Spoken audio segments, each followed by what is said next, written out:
Good morning, ladies and gentlemen, and welcome to a special out of the ordinary cuckoo crazy edition of the Mr. Warren Hayes show. Oh Lord. I'm Mr. Warren Hayes, and we are going to be talking about a pay-per-view, because it is a pay-per-view weekend in WWE land. Again, we just had one.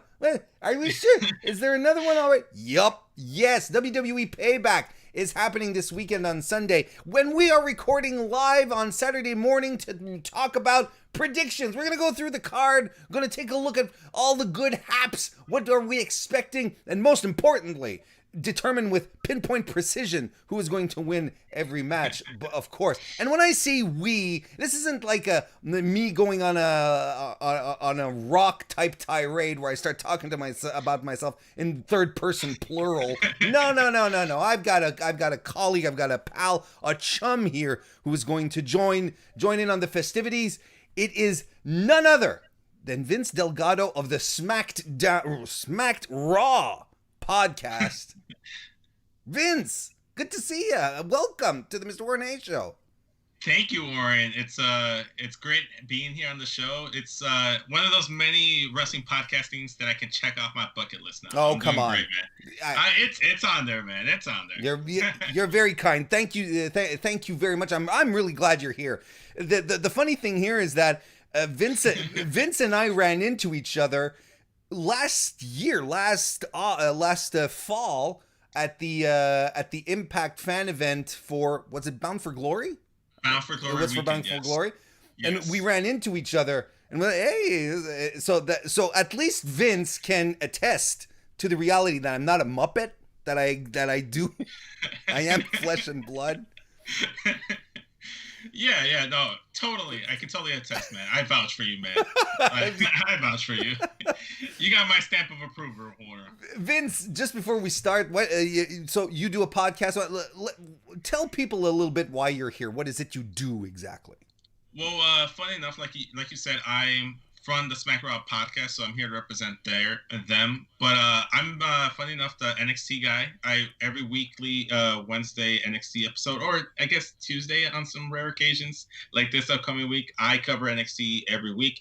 And also, I'm the predictions guy on the podcast, so I do predictions on our own show. So you picked the right guy from the podcast to go ahead and have on your predictions show, Warren. But that's basically the gist. We do recaps, we do predictions, and we occasionally have unpopular wrestling opinions episode on our Thursday evenings. So check those out. Well, there you go. So, I think maybe I might have a leg up, because since I accurately picked or predicted you were the prediction guy. Yeah. I don't know. I was trying to go somewhere with this, but it's not working. No. It sounded smarter in my head. I got exactly where you were going. Thank Warren. you. I understood where you were going. I was ready to lean into it, man. But you just gave up too soon, man. You gotta follow through. I was like, no, where am I? No, I just sometimes it's best. It's best to have loved than to have never loved. So I still don't know where I'm going with these analogies. I'm sorry. It's all right, man. It's Saturday morning. You went through a long recap watching New Japan. I honestly forgot it was happening until you told me you were doing the recap for it. And then you're doing this, man. So you're pushing through, man. That's it. The coffee's not getting in just yet. I see what I do as a community service. That's exactly that's how I feel about it. That's exactly it, man. Want to say hello to everyone who's joining us live, because yes, it's recorded on Saturday morning right here on youtube.com/MrWarrenHayes. Maybe you're watching live, maybe you're listening on your own accord, and I appreciate that here on YouTube. But I want to say hello to everyone who's here, such as Bluegrass Jeff. How you doing? Caleb as well is here. Good to see you. JPQ, formerly of the No Particular Angle podcast, now just trolling people online. Good to see you. John Reese Thomas is here as well. And One Fall podcast from Monterrey, Mexico. My God. Also want to say hello to Tim Traver, good friend of the show, who also left a super chat. Thank you, Tim. Says, Warren made my Saturday extra special. Thanks. Well, thank you for joining us on this extra special Saturday that I made extra special. I appreciate it, Tim. Good to see you. And of course, if you're watching right now, consider giving the video a thumbs up. That stuff really, really helps out. And if you're listening to this on your favorite podcast application, thank you. Thank you very much. That's also very cool. Glad you're all tuning in, whichever way you can, to talk about Payback. Now, before we actually talk about the matches and get into it, we talked about this before coming on air. I like to set things up. Hey, Mr. Fretz, how you doing? I like to set things up a little bit and be like, okay, well, let's talk about the build to Payback. How do we feel about it? So on and so forth. Okay. Well, we had a full 7. We had a full.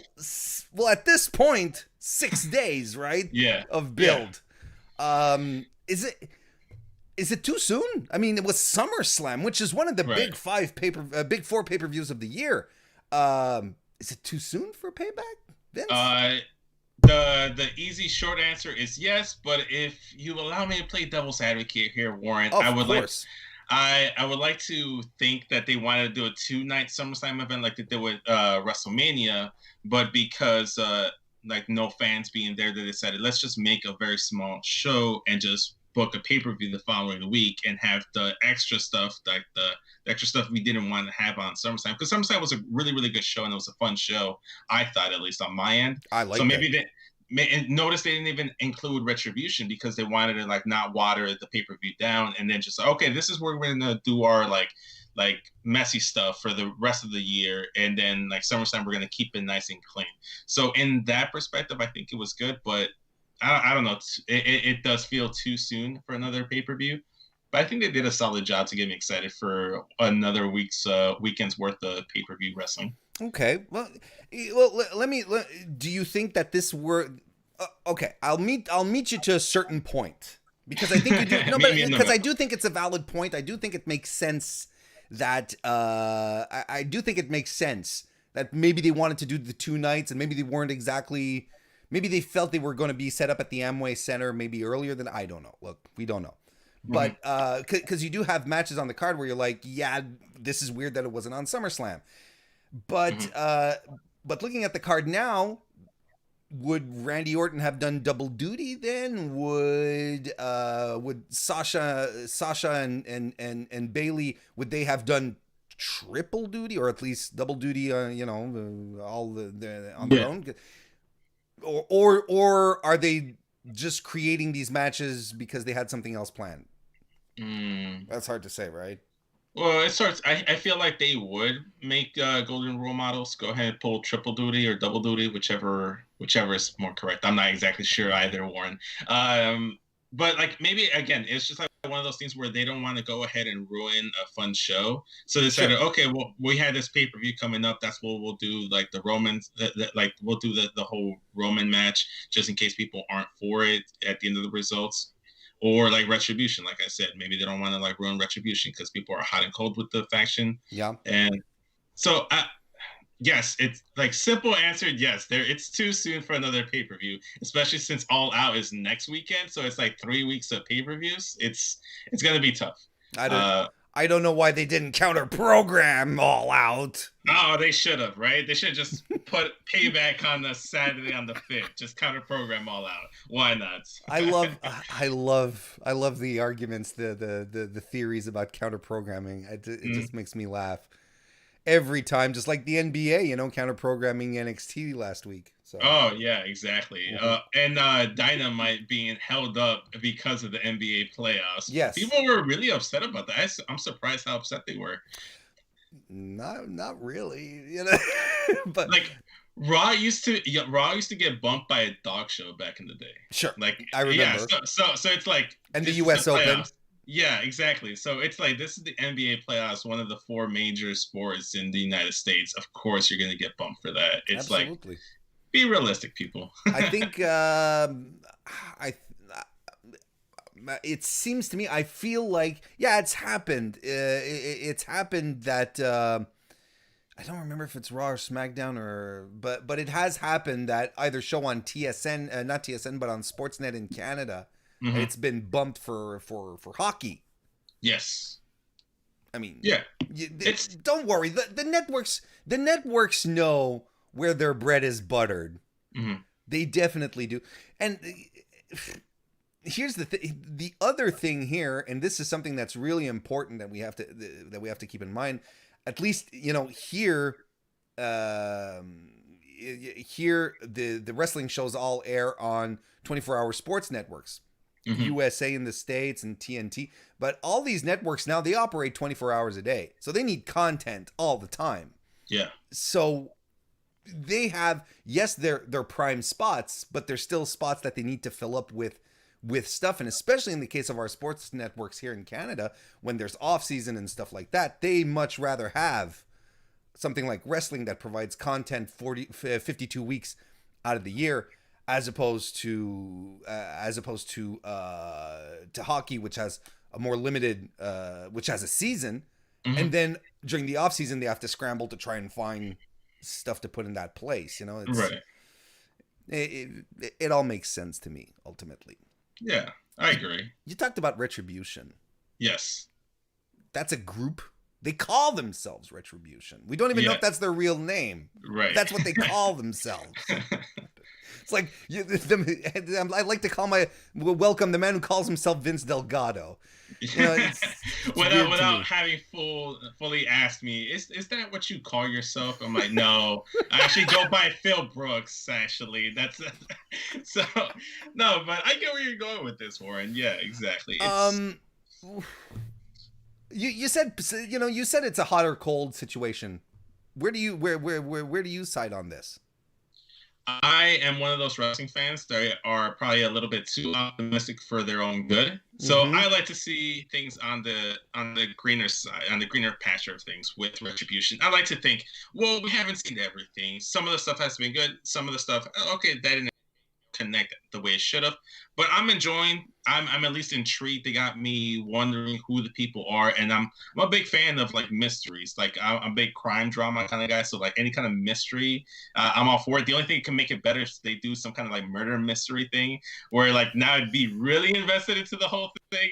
But I don't think they can do that, even though they're PG TV-14 now. I like Retribution. I think it's okay. I think it's too soon to tell if it's a failure or not, or if it's good or bad. So far, I'm enjoying the ride. Right now, the ride's a little bumpy, but we're getting there. We're getting there. I feel like bumpy. Yeah, we'll agree on that. I personally, right now, like I like a good masked wrestler angle. I really do. I think they're fun, but you need to have a good payoff, right? Yes. And this is what I think is the problem with Retribution, is especially considering all the speculation that's going around. You've seen the image running around on Twitter, right, where people are thinking this is Dominik Dijakovic, this is Dio Madden and Caden Carter and Mia Yim. Yeah. If you're going to do the masked wrestler angle, it's because you're preparing the audience for a surprise, and something where everyone's going to go, kind of thing. It's, that's essentially what it is. If Retribution hits the ring and they unmask and Caden Carter unmasks, people are going to be like, who? What? Those of us who watch NXT and who know who it is will be like, oh, it's Caden Carter. But it won't be like, it's Caden Carter. It'll be like, oh. Whereas the typical wrestling fan is going to be like, I don't even know who this chick is, kind of thing, And as much as I like Dominik Dijakovic, I don't think he's a big deal. He's not someone where he'll take off the mask and everyone will flip out. I still think that I hope that there's an element here that hasn't quite been revealed that will make it feel big. Like my theory, and I've been calling out this one for weeks, is that Roman is the leader. Roman is one of the guys. Was it after you saw the shirt, wreck everyone and leave? It was before. It was just like on that Thursday I had started putting that out there. Like, you know what? What if Roman Reigns is and then he comes in with his t-shirt. But I mean, there might be a fly in that ointment, but we'll get to that in a little while. But I still think Roman, could you imagine Roman Reigns? And I think there'd be a good story I think it'd make sense because he's been at home nursing himself, making sure that he's, that he doesn't throw himself out into the big Rona and then catch something that'll catch something that his system will have difficulty dealing with, because of his cancer treatment and so on and so forth. So what if he came back and he was like, you know what? I don't recognize this place anymore. WWE's lost its way. I'm here, I'm here to take it back kind of thing. This is, my yard kind of thing. I think there'd be something compelling to do with that, and it'd be such a good breath of fresh air for him as well. That's for sure. Like even just the alignment with Paul Heyman we saw on Friday, I feel like has already done wonders to like get people like giddy like a schoolgirl about Roman Reigns, which is the first time since his Shield days. I actually have an even more wild theory. I don't think it's gonna happen, but my co-host Katie, she was asking like, do you think there's some kind of alignment with Seth Rollins because they didn't tag Seth and Murphy during that tag match? They just attacked the Mysterio family. And then I said, well, what if it's Roman and Seth as heel Shield members have like this new like evil Shield cult or something, and now they have all these minions or something. So I kind of like leaned into the whole thing a little bit too much, let my WWE 2K universe mode brain just run wild, but I like that idea. So now I'm gonna be kind of upset if we don't get like a Shield like evil reunion like head like and led by Seth Rollins and Roman Reigns. I feel like that would be very interesting to see. That's how that plays out. I could get behind that. That'd be interesting. Evil Shield, sure, yes. Absolutely. In the chat, Bluegrass Jeff says, "What if Sammy was the leader of Retribution?" Oh, I would like that too. I don't know. I think Sammy's too goofy for that, though. Yes, but that's not a bad thing. It's just they already get flags saying they're supposed to be menacing, but they come off a little goofy unintentionally. So maybe it's not the best idea. But that's the point. It's unintentional. Whereas Sami Zayn is entirely in character. Like his stuff is intentional.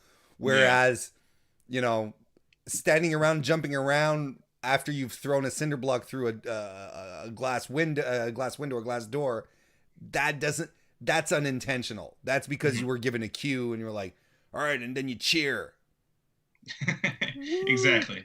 For sure. I think the one thing with Retribution, I keep telling everybody this, kind of like doing my best Keith Lee impression by calming the masses down by saying, hey, look, we still don't know who these people are. We don't know how many there are. Yes, we saw 6 at the end of Raw, but the SmackDown before that, there was like 20 of them attacking Braun Strowman. We still don't know the number. We still don't know who's there. They've been switching people in and out because they're keeping it close to the chest, yes. Or AKA they don't know who the fuck they want in the yes. entire faction. a little bit of column A, a little bit of column B. Exactly. So it's a little bit of everything. Assuming those are the core members that are going to be there. Dijakovic, I think, would be a key addition. He can't be the big name reveal. He has to be one of like the bigger names, like you said. That would be the issue here. If it's a bunch of like people that no one knows, or at least the casual fans don't know, it won't resonate. It worked with the Nexus, but that's only because they attacked immediately and we saw their faces right away, and it made an impact. There you go. See, and this ties into something that I like to talk about on my stream is let wrestlers do wrestling things, right? In the storylines, in why they fight. It doesn't always have to be for these for very convoluted reasons. These are professional fighters, paid fighters who are paid money to kick the shit out of each other, essentially.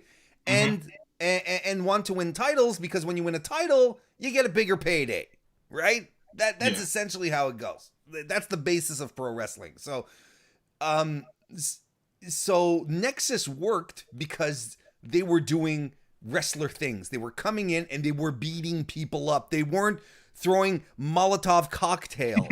They weren't tossing cinder blocks through windows that were already shattered. You know what I mean? It's like this is my main problem with it, and that's why I think it's lame, is because they spend so much time like flipping cars.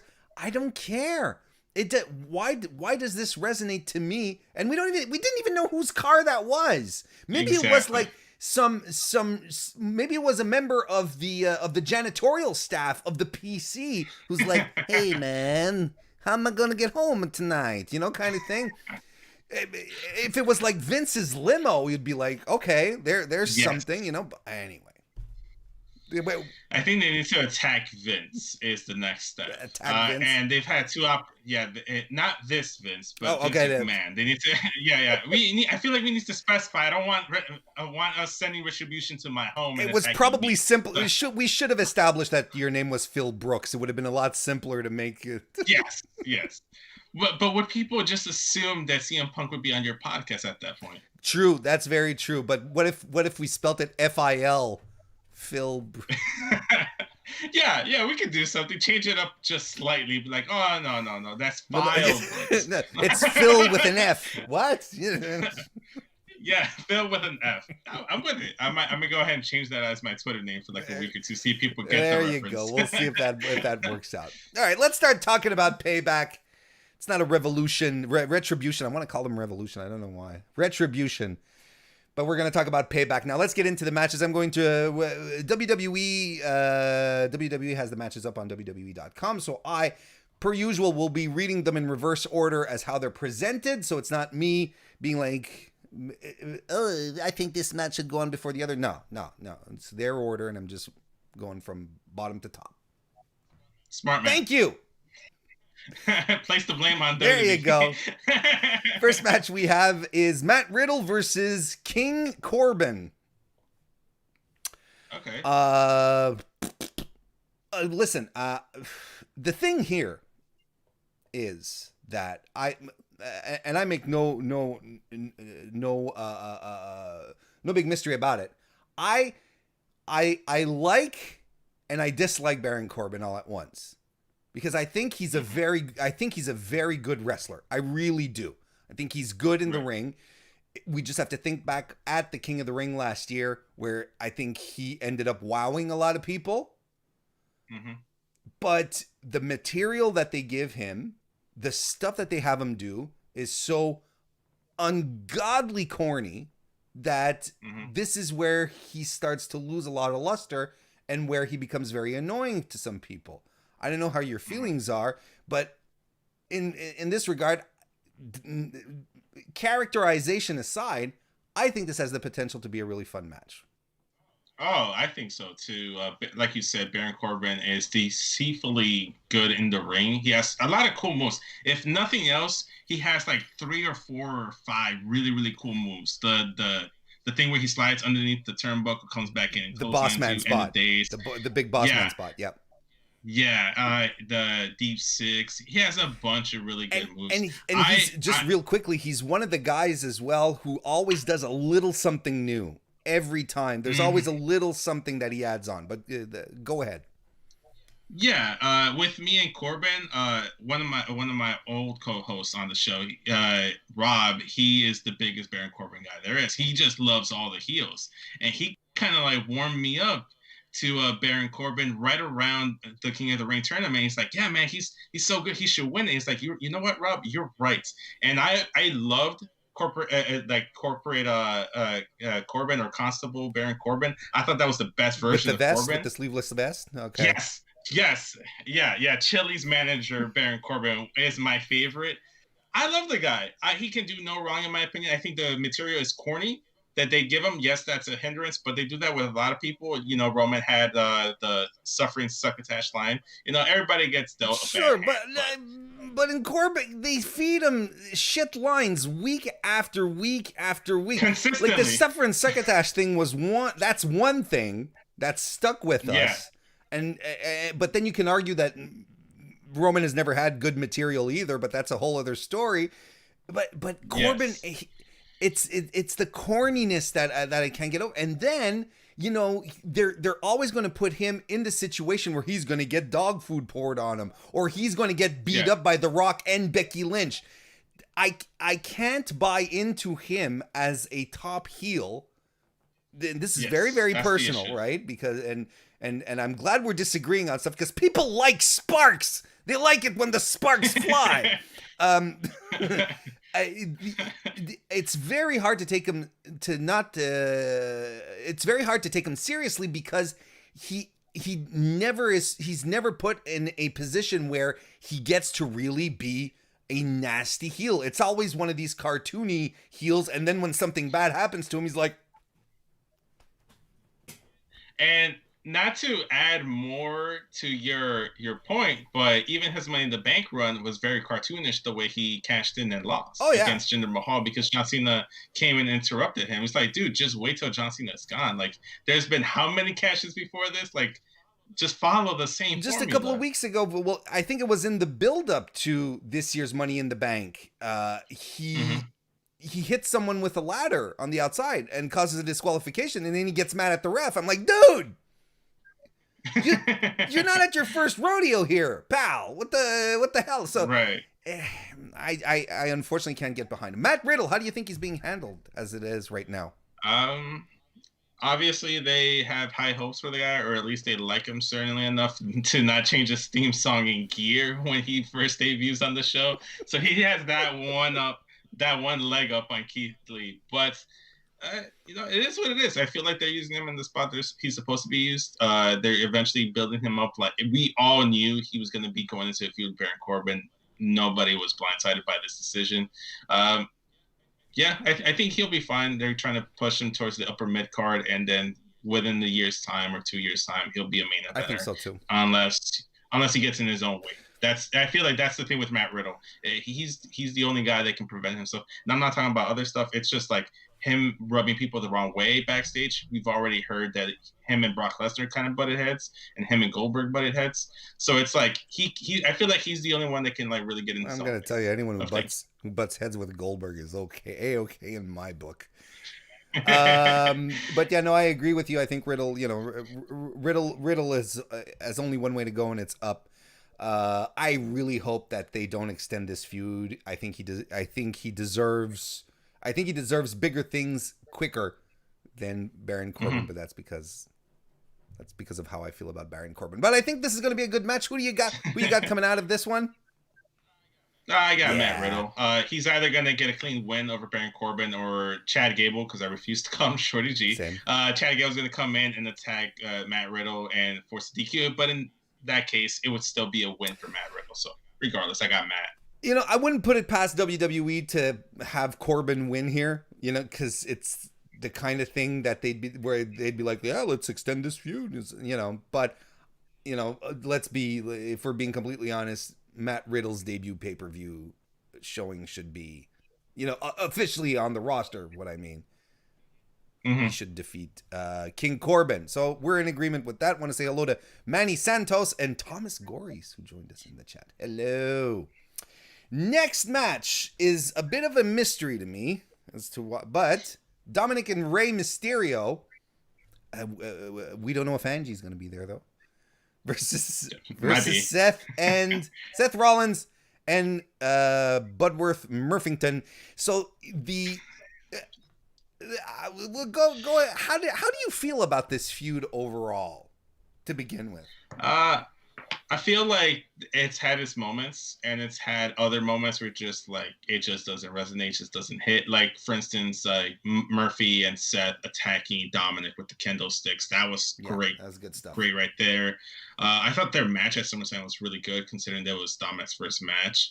And I even liked the eye for an eye match up until like the very cheesy eyeball spot at the end. If it wasn't for that, I would have been like, oh, that's one of my favorite matches on the card. I think they were good. I'm just excited that they're actually doing something with Rey, because last time he was here with WWE, they just let him flounder for a bit and didn't really give him much direction. So as long as he has some direction, I'm okay with it. And given what happened last week at SummerSlam, Seth won, and they're supposedly setting up a match or advertising it between Seth and Rey Mysterio on this upcoming Monday. I'm assuming that they're going to try to like get a tiebreaker here on Monday and give the win to the Mysterio clan and have that as a tag team win. And Murphy's probably just here to take the Chase Owens spot and just take the pin.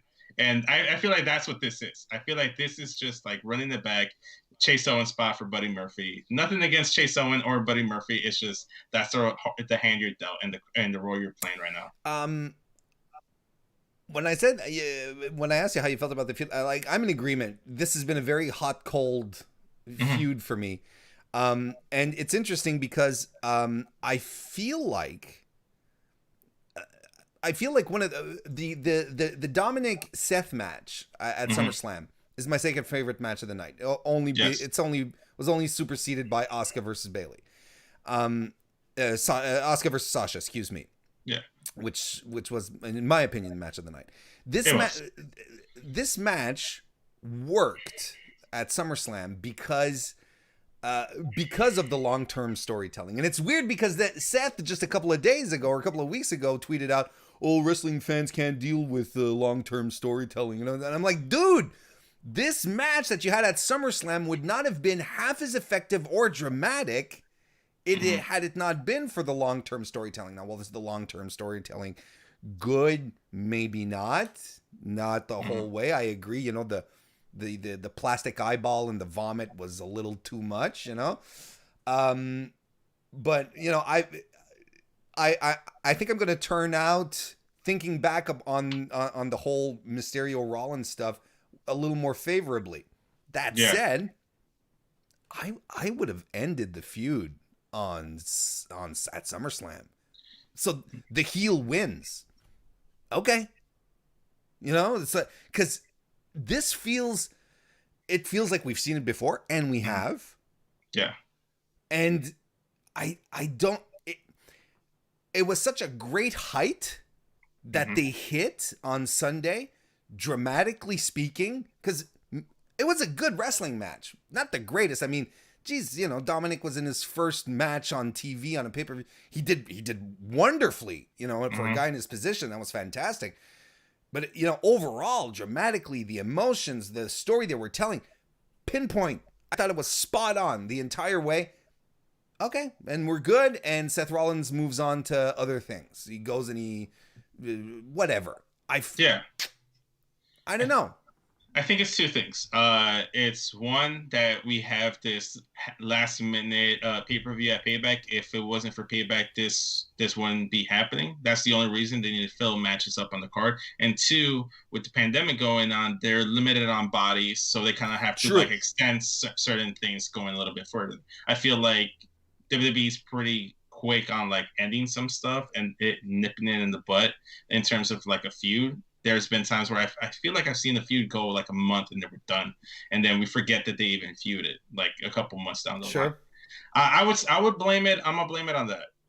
One of the things your viewers are gonna come to know about me is I'm annoyingly positive about situations, and I like to look at the bright side of things. So I'm gonna just assume that it's because of the pandemic and because there's a last minute pay-per-view that this is it. But if there is a blow-off, it's going to have to be at the next pay-per-view, Hell in a Cell. Perfect way to end things. Seth Rollins, Rey Mysterio, final shebang. I mean, that makes sense to end it off. I like the idea. Your theory with the pandemic rings true, of course. I think that's absolutely valid. The fact that they had a week to prepare for this, sure. But yeah, I'm a guy who's leave them wanting more, right? And to me, you cap the feud off on Sunday. The other problem that WWE has is that sometimes they don't know when to stop either, and they're just going to keep going and going and going. You're like, dude, we're good. We're good at this point. Can we, Roman and Baron Corbin, right? Last year. My God, we were sick of that. So sick of it. But it was no, we're going back to it. We're going back to it again. Thank goodness they had the match at SummerSlam, because I think that it helped. It helped the feud, stay alive. Yeah, exactly, absolutely. Now the big question: who wins? The Mysterios, whether they're with Angie or not, or Rollins and Murphy. I'm gonna go ahead and say you got to give the win to the Mysterio family, just because they lost on Sunday. Ray might lose on Monday, so might as well give them a good feel win here. And like I said, Buddy Murphy is here to do the hit and fulfill the Chase Owens role and take the pin. I think so too. I think the Mysterios get a win back, and I really hope that in this circumstance that it does lead to a Hell in a Cell match between Seth and Ray, like you were saying, because if this just ends on 50-50 booking, I will punch someone. No, I won't actually punch someone, but maybe that Dustin Rose poster in the background. Oh God, no, he scares the shit out of me. No, but it's not really Dustin Rose. It's just a poster. Yeah, but he's still, I bet I'd punch it and somehow he'd feel it, and then he'd locate me and start Canadian destroying me all over my kitchen. Oh, okay. I bet it wouldn't be the best Canadian destroyer, so you'll be okay. Want to say hello to Throwback, who jumped in the chat. How you doing, Throwback? Subscribe to his channel, you sons. YouTube.com/throwback27. Go do it now. And then come back. Because we're going to talk about the United States Championship that is going to be on the line. Apollo Crews versus Bobby Lashley. I am super happy and also extremely surprised that WWE is actually pushing Apollo Crews. Yes. Because viewers of my stream will know that I was very, very skeptical, extremely skeptical at WWE pushing Apollo Crews. They tried in the past so many times and it just didn't work. Now I'm buying into it. He's getting the big wins. His feud with MVP worked, and now he's moving up, I guess, to a certain degree, against Bobby Lashley. I think this is a natural progression, and I enjoyed this feud a great deal. I think it's one of the... I don't think people talk about it enough, how good it was. The trio of the Hurt Business, which was a duo at first, and then the recruitment stuff. MVP's been doing God's work to a certain degree. What do you think about all of this? Oh, I've been enjoying it. I think it's good. I think the only turd they dropped on us with this whole storyline was the arm wrestling thing on Monday. Yep. Yes, absolutely. Yes. Absolutely.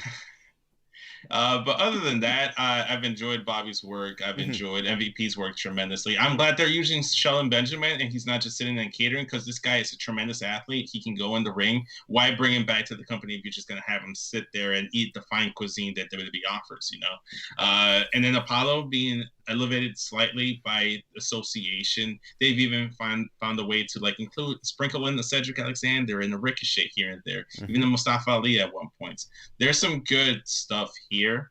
I would kind of hope that the energy they bring from Raw Underground, they bring over to the main show and are that physically dominant with the match on Sunday. Overall, I think it's good. I think Bobby Lashley, the one thing is when they pushed him to the title scene against Drew and that he lost, I felt like that kind of lost him a little credibility. That was a little early. It was too early for that. It was too early for that. They should have waited until let's say around this time. Okay, you've established the Hurt Business. You've established Bobby Lashley as a force with MVP. It's a completely different Lashley. Now put him up against Drew. But they were grasping at straws for Drew to face, and that's what happened. It didn't hurt him too much in the long run, but I feel like you're gonna have to start elevating Bobby Lashley up there soon, or else. No, sorry, go ahead. I thought. Apologies. Finish your thought. No. I was just gonna say, or else you just run the risk of this being like a situation where you don't take these guys seriously. I agree, and. If we want to talk about Bobby Lashley for a bit, he's being rehabilitated, right? Because as much as people were like, oh, yeah, the love triangle angle, at least he's on TV, they're having him do something, but he looked like a fool. That's ultimately the thing. To completely erase that stuff, it's like, they got him talking about him. They got people talking about him, sure, but they're not talking about him as Bobby Lashley should be talked about, which is former MMA guy who comes in and whoops everyone. That's essentially it. So, like you said, the problem that they had with Drew is such a big guy, and he just came off of a feud with Seth Rollins. You're kind of like, well, you sort of have to feed him credible. You have to feed the most credible opponents to your champion, who was already like a huge guy. So it Yeah. was a little early. Like you said, imagine if we were at this stage here where Lashley finally coming across as a badass, just a guy who just runs in and destroys stuff. Imagine if we had that in Drew as a possible feud post Randy Orton. I mean, they could still go back to it, but it was a little early. But then again, I think the whole COVID stuff, the bodies, what you were to your point earlier in regards to the Mysterio and Rollins stuff, I think it's a question also of available personnel that had them decide to go down this road here. I love how they're portraying Bobby Lashley. It's something that they should have been doing years ago upon his return, instead of having him run through Sami Zayn's gauntlet of army stuff and the sisters and all that garbage.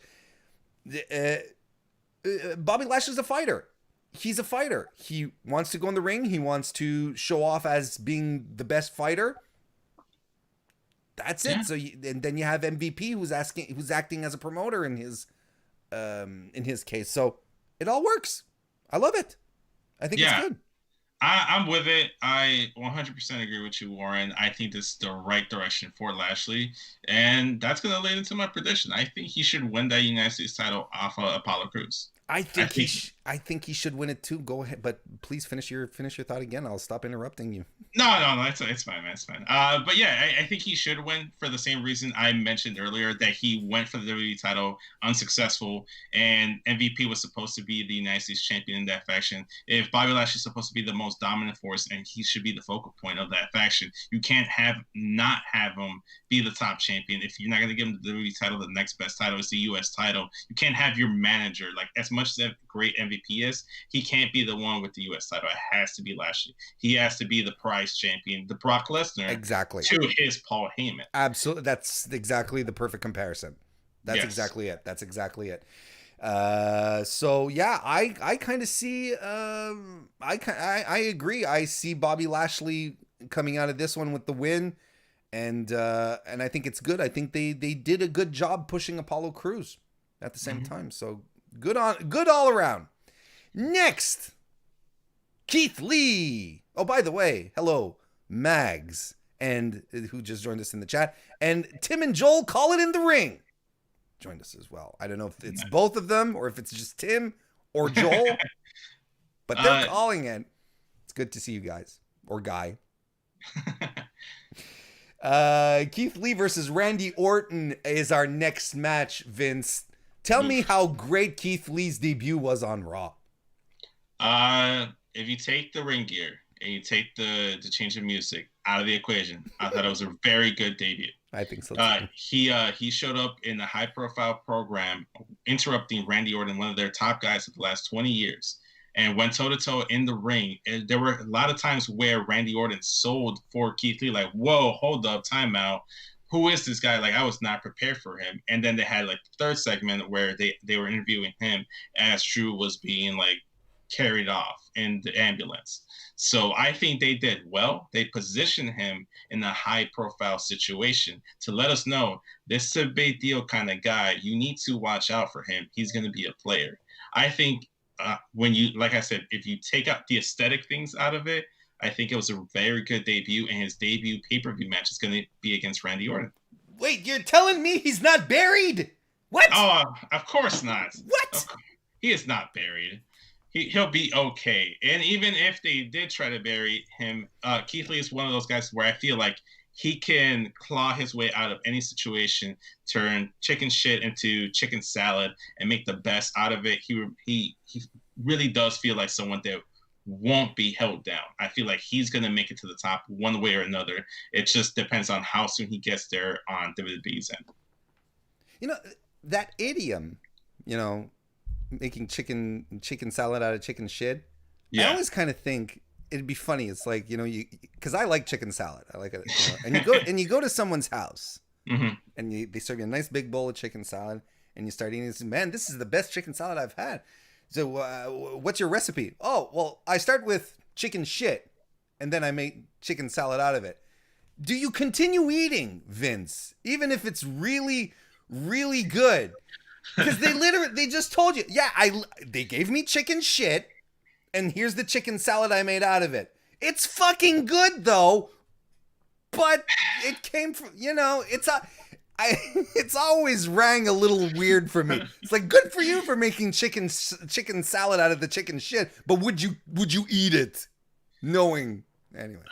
Knowing. And that particular, so you're tying my hands here, Warren, because on one hand I like to flesh into my analogy in terms of wrestling, but we take it out of the wrestling context and put in a real world situation. Mm-hmm. I would not finish that salad. I would be like, whoa, hold up, time out. This has been a lovely evening. Thank you for inviting me. I will be going now. And you never go back. Because you're like, never speak to them again. And then you're like, Jesus Christ! Last week we had hoagies. What the hell what did they put in those sandwiches last week? Now you start questioning their recipes going forward. You can never trust them. No, absolutely not. Anyway, that was a little aside. I don't think I think Keith Lee's music is horrible. It's a Brock Lesnar knockoff. It looked like he was wearing a skirt, but I was expecting when I heard that, because just Kristen and I a couple of during Takeover. Mm-hmm. We were watching him and Karrion Kross, and we both had the same thought at the same time. We were like, if he ever goes up to Maine, he's going to wear a shirt when he wrestles. Vince will not want to see the Keith Lee gut, right? Personally, it doesn't bother me, but Vince won't want to see it. Yeah. He'll want to see Otis's gut because Otis then rubs it and it's a comedy thing, It's like, look at how fatty he is. Whereas, and that's what they did. They put a shirt on him, mm-hmm. which is stupid because the idea of Keith Lee is to see how much of a mass of humanity he is. If you start covering it up, you lose that impact. But he's not buried. No. Jesus Christ. People, and it's exactly like you said. Randy Orton, you have to put yourself in WWE's, in the WWE mindset. If you have a guy going in a program with Randy Orton, one of their top guys, considered one of their top guys, despite what you as an audience member may think. This is a guy who's a lifer in WWE. He's done everything there. He in the vision, in the viewpoint of the company, he is a huge deal. Plus, he's doing the best work of his career right now, if you ask me. There is no way in hell that you can say that Keith Lee is being buried, because people don't understand what the term buried means anymore. That's not what it is. He's going to Payback in a high-profile match against Randy Orton, who has been the company's top heel for all of 2020. Mm-hmm. I mean, it just fascinates me. But this is a fascinating match nonetheless. It's an interesting matchup. Who do you have coming out here on top? Well, I kind of want to go on my opposite pick because we've agreed on every single match, and I'm like, I want to switch it up, but my heart tells me it's Keith Lee. I feel like Drew McIntyre is going to come out, distract Randy Orton, and then that's where Keith Lee hits like a spear bomb or a big bang catastrophe on Randy Orton to further the Drew McIntyre Randy Orton feud, and it's comeuppance for punting the guy 3 times on Monday. Well, so really, it's just once. He just he connected once. Well, within kayfabe, they liked us to believe it was 3 times, but it was just the once. You're correct, Warren. I'm not taking anything away from Randy Orton. He can send a guy away in an ambulance with a fractured skull, after missing 2 kicks. So, I mean, the sheer force, the sheer gusts of wind from the sheer force of the vibrations from his kick resonated so hard within. Yeah, exactly. Yeah, man. I got Keith Lee. I think he's gonna win. I think it's gonna be Drew coming out, distracting Randy, and allowing Keith to get not so clean win on Randy Orton, and to protect the loss against Randy Orton. And you put over a guy who is 100% not buried. Do we bring back? Because I think Keith Lee should win. Right? Mm-hmm. I think he should, but I'm not convinced on how he should do it. Right. Do you bring back Drew McIntyre off of a stretcher job 1 week later? You know?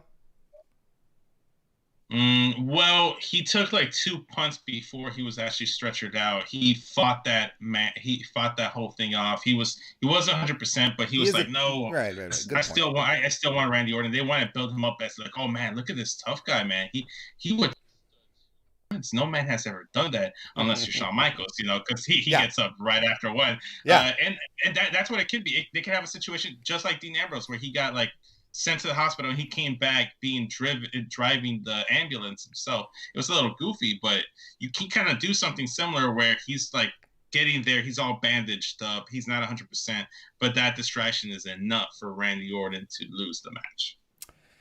Well, I think Keith Lee is going to win as well. So we're keep going on the agreement train here. Choo choo keeps going forward. Brian Payne is in the chat. How you doing, Brian? Good to see you. Next match we are going to talk about is the WWE Women's Tag Team Championship. Bayley and Sasha Banks, the champs, versus Shayna Baszler and locker room leader and safe worker Nia Jax. As we get into here, we're back to heavily teasing Sasha and Bayley splitting up. Now, they've been teasing this for a while. You know, spreading a few breadcrumbs, so on and so forth, but they kind of leaned a little harder into it this week. Sasha on SmackDown last evening was giving a Bayley the 1,000-yard stare. And our boy Throwback in the chat left us a super chat. Thank you very much. Says Banks gets her retribution on Sunday. Face turn, perhaps. What do you feel about that, Vince? About can you repeat that? About Sasha Banks and Bayley splitting, and maybe basically Sasha getting her revenge on Bayley for not helping her out. I think they can go 2 ways here. I could totally see them losing the titles, them getting more friction together, but then decided let's try and work things out and get the titles back off of Jax and Baszler, and then they're champions again. Or they can retain here, but I don't. Regardless of what happens here, like I don't think that that's going to be something long term. I don't think they're ready to pull the trigger on Sasha and Bayley match just yet. They like to do that where it's all like sunshines and rainbows between the two for a long period of time. Then there's that one thing, that big thing that happens, creates friction. They somehow able to rally the troops and get back on the same page. But I think they're still okay. I think they're not gonna split them up just yet. They're gonna go ahead and keep doing these teases. In fact, I think they might lean heavy into this and have Sasha basically carry the match or be the reason why they win the match, and Bayley almost lose the titles, and then now she has that over Bayley and be like, look, I'm the tag team champions. I'm the reason why we're champions. You almost cost us the titles, but I saved the team. I like that because the thing here that I like that idea. I like the idea of Bayley actually like turning on Sasha much more than the opposite. But like I prefer Sasha Banks as a heel than a babyface. Mm-hmm. And who would have thunk that Bayley would be such a great heel like she's become? Absolutely fantastic. I don't even know who you turn back in this circumstance. And I wouldn't put it past them either to like you said, to just have them work the match and come to the end and they're still friends. Mm-hmm. Because it's happened so many times in the past at a pay-per-view where you're like, oh, this is it, and then they end up hugging. They help out each other, and and then they go back and they're high-fiving, and everything's cool again. Yeah. We don't. They could go in either direction here. And I think that's the good thing. They're one of the best things going on SmackDown. They're the reason I tune in Friday nights. Oh, sure. other than Roman now Roman's another reason to tune into the show. But I think they're doing great stuff. I like the little teases here and there. I'm a man of foreplay, Warren, so I appreciate all of this. Thank you for that. But yes, they are. Look, I'm not even surprised that you say that they're the reason you tune in, excuse me, on Friday nights. They've been carrying this company on their shoulders ever since Becky Lynch left. You could throw in Asuka in there as well, but the work that these two ladies have been putting forward, Jesus. But okay, on the other side you have Shayna Baszler and Nia Jax, who will they be able to get along? Most importantly, do we care? But No. Is there a title switch, Vince? If there is, they're gonna drop the titles right back to Golden Role Models, within a couple of weeks, maybe at Hell in a Cell or something. It won't be a long reign. I'm gonna, you know what? Sasha's my girl. Like, she's like one of my favorite wrestlers. I refuse to bet against her 2 weeks in a row, 2 pay-per-views in a row. So I'm gonna go Golden Role Models here. I say they retain here, and maybe there's still some friction at the end of the match, though. Well, we're going to disagree on this one. I think Shayna Baszler and Nia Jax are going to walk out with the titles. I think losing the titles is going to ultimately be the wedge that splits Sasha and Bayley. Maybe not on Sunday, but could be as soon as the next SmackDown, honestly. And Shayna and Nia Jax are your new champs, because that's all we want. We want Nia Jax to be able to go on all the brands. We want more and more Nia Jax. That's really what the audience wants. Final match of the evening, the Universal Championship, The Fiend, Bray Wyatt versus, who's the champion, by the way, versus Roman Reigns versus Braun Strowman. No holds barred triple threat match, which is odd because all triple threat matches are no holds barred. But hey, what are you gonna do? Yeah, that's one thing I kept saying. It's a little redundant given that triple threat matches are no holds barred. So I didn't get the whole point of that. But I mean, it is what it is. Just added an extra layer, a little spice or pizzazz to the match, make it feel a little bit special, I guess. Because I guess triple threat is too boring. I guess it's maybe it's just it's just the 3-person match. No. If it had been Falls Count Anywhere, then you're like, oh boy, now we're talking about something. Tell me about Paul Heyman showing up with Roman Reigns. I thought that was cool shit, pal. Well, we were wondering after his return at SummerSlam, is he a heel? Is he just a more edgy babyface? What's going on with him? Him aligning with Paul Heyman at the end of SmackDown and making himself the newest Paul Heyman guy kind of throws those questions out the window. He's heel. They actually pulled the trigger on the guy, which I grew up in the John Cena era and always wondering, will they pull the trigger? Will they pull the trigger? And they never did. Maybe they decided, well, let's not do the same thing we did with Cena. Let's go ahead and actually pull the trigger on this guy and actually try something. Right now, when there's no fans in the actual building, we can actually get away with some stuff here. I'm all for it. I've been a big proponent of turning the guy heel or giving him an edge. So regardless, it looks like they're giving him both. I'm getting both of my wishes here. So I'm all for it. I think this is great. I think they're the new Deadly Alliance, just like in Mortal Kombat. They're the Deadly Alliance of pro wrestling. Paul Heyman on the mic, then you have Roman. Oh my gosh, that's beautiful. That's beautiful.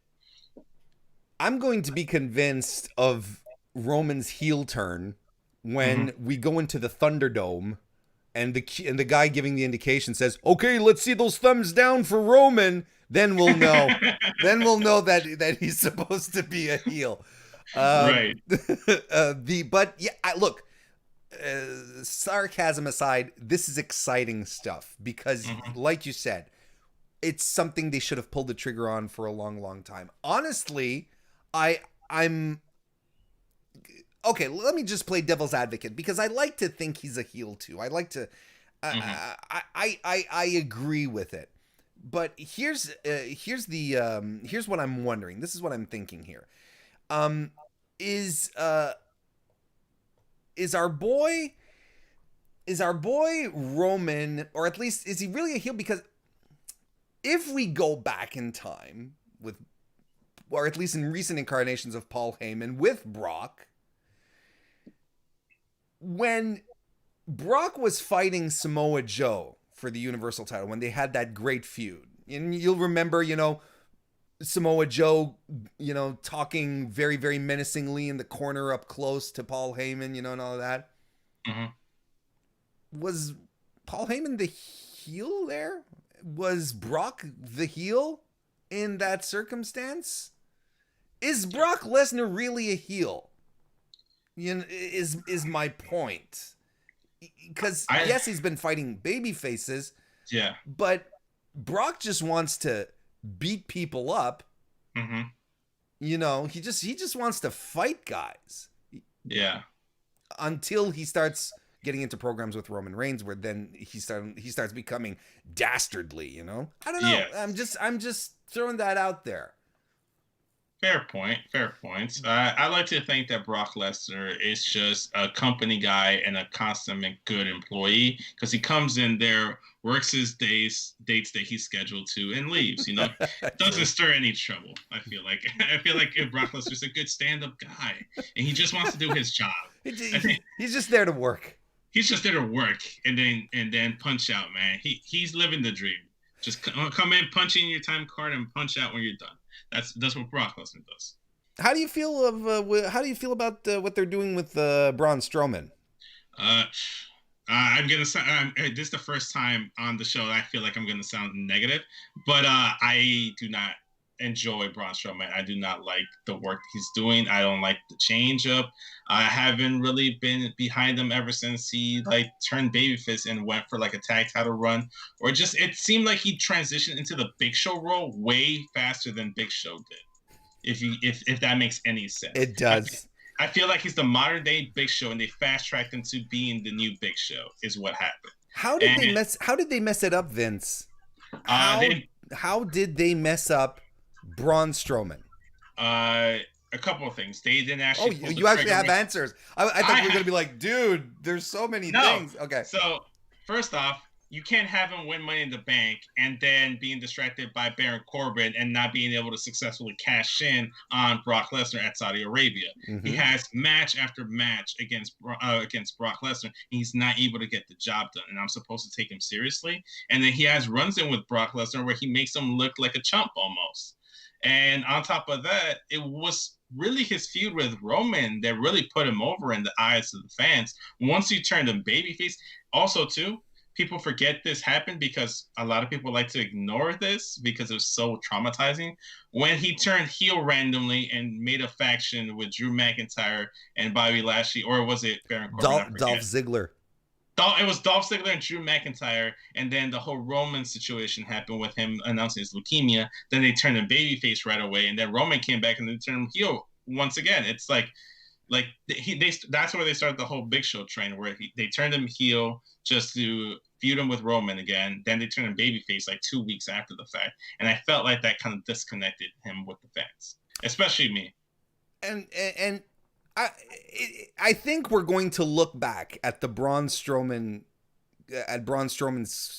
career, and we're going to look back, especially at this period here, like you said, where and say this is just a series of mismanagements of people thinking that they have the formula for Braun, mm-hmm. and then just dropping the ball with it. What made Braun so much fun at first was that he did seem relentless and just was interested in, as they say in French, fucking shit up. And that's all he was about. And that's what people got behind him. The minute he started talking, they started deciding to give him a personality, be a little mm-hmm. more cutesy. I think that's where they started dropping the ball on him. I mean, to be fair, the sure. Alexa Bliss and Braun Strowman stuff was very charming. That was very, very entertaining. That I agree, but I can't help but feel bad for Braun because he's the guy that was put in Roman's position for WrestleMania, right, to fight Goldberg. And within a very short amount of time, and he stepped up. He did it. He company guy. I'll do it. I'm here for you guys. Finally gets his run, and they don't have shit for him. Right. You know, and that's something that I find really, really crappy. And I know there's a lot of people who say like, oh, but he's so bland on the mic. He's so ordinary. If you've ever heard Braun Strowman in a real human interview, he's funny. He's witty. He's really capable. He has a great personality. So at some point I'm like, this is one of these situations where you're like, they overthink him. They try to push him in areas where that don't call upon his strengths. And he ends up sounding very off, artificial at some points. Sounds like he's reading his lines. Whereas if they let him be himself, his personality would win people over, guaranteed. Absolutely guaranteed. And it sucks. It sucks that he's in this position, because in 2018 we were like this guy's gonna there's your next big thing, WWE. And you know, and there's something I also like to I'm gonna sort of wrap it up with this, at least on this part of the thought process. I like to say on my stream, the number of talents of wrestlers that WWE has messed up over the years by bad creative, so on and so forth. At some point, I think at this point in history, you need to have a talent to do that. For the number of people that they've done it to, and the number of sure things that they had in their hands and still managed to fuck up. I don't think it's accidental. I don't think it's bad. I think it's a talent. It's a talent to mess careers up like they do. Right. It's just fascinating to me. It's tough, man. Like I said, I have not been invested in Braun Strowman for a good year now. The only thing I was intrigued with was the Wyatt Swamp fight match, and that's only because of their history with Bray Wyatt, and he brought back the old gimmick. I'm a big fan of cinematic matches too. I think they're very nice. So I was interested in that. But it was more or less because of the history. You could have like swapped out Braun Strowman and put in Luke Harper, and I would have been just as invested. So that had nothing to do with Braun. Sure. Yeah. So that's my whole take on Braun. It's like, unfortunately, I do not care about him at the moment, and that's not good. It's a shame. It's really a shame. It is. So who's winning? This is tough, right? I mean, you kind of like put yourself in a tough situation because you just put the title on The Fiend last week. You don't want The Fiend to look weak, especially losing to Goldberg at Saudi Arabia. But then now you have Roman Reigns with this new heel edge and has everything going for him. The internet is buzzing about him in the best way possible. I don't think there's too many people that are saying negative things about Roman, which is a nice change of pace. And then you align him with Paul Heyman. How can you not have Roman win the title, walk away with the title? I feel like that's the safest bet, is having Roman walk away with the title. Just don't have Fiend be involved in the finish and have him pin Braun Strowman. Yeah. I honestly think Braun is there this is going to sound very strange, but I think Braun is going to be the Chase Owens out of this one. Yes, I like that you're using my analogy here, Warren. I do. I think that's what he's there for. Because the Fiend doesn't need the title. He never needed the title. It's pointless. And yeah, just do it right. Honestly, it's the most predictable outcome. But predictable doesn't mean it's bad.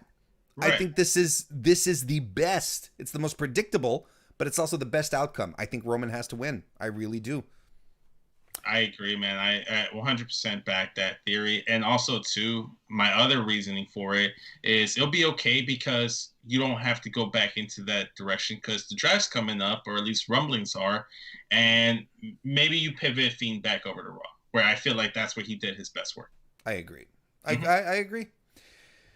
So there you have it, folks. Those are our predictions. I like what I like about this show, though, Vince. What I like about it, 6 matches, It's going to be a nice, short little show. We'll be done by 9:30. Kind of thing. You'd like to think so, right? but they've pulled off a couple of shows like that recently, shorter, punchier. WWE's pay-per-views this year have been mostly positive, I find. I think they've been doing a good job overall. There hasn't been any Backlash 2018s dropped upon us, so that's good. Yeah, final thoughts on the card overall? I'm excited, especially since there are rumors that they might actually reveal who Retribution is at the pay-per-view. Given like Retribution, Payback, it's almost like the pay-per-view was meant for them. It was meant to be. It was in the cards. I'm excited for it. I'm excited for Keith Lee on main roster. All these matches sound good on paper. And that's all you can hope for as a wrestling fan. Matches that sound good on paper and hope that they deliver out the pay-per-view. So I'm for it, man. I'm excited. I can't wait. I'm excited to see how this turns out as well. I feel like they have some... It feels like there's something up their sleeve. I'm excited to see what they have going. Just before we leave, I want to say hello to Mark Forbes, who was in the chat, and our boy, Wild Boy. Very good to see you again. My friend left a super chat as well. Says happy birthday, happy Saturday, happy birthday. It's in February. What am I talking about? It's someone's birthday today. It is someone's birthday. Correct. He says happy Saturday, everyone. Much love to the good brother, MrWarrenHayes. Thank you so much, man. It's good to see you. And it was good to have you, Vince, on the show today.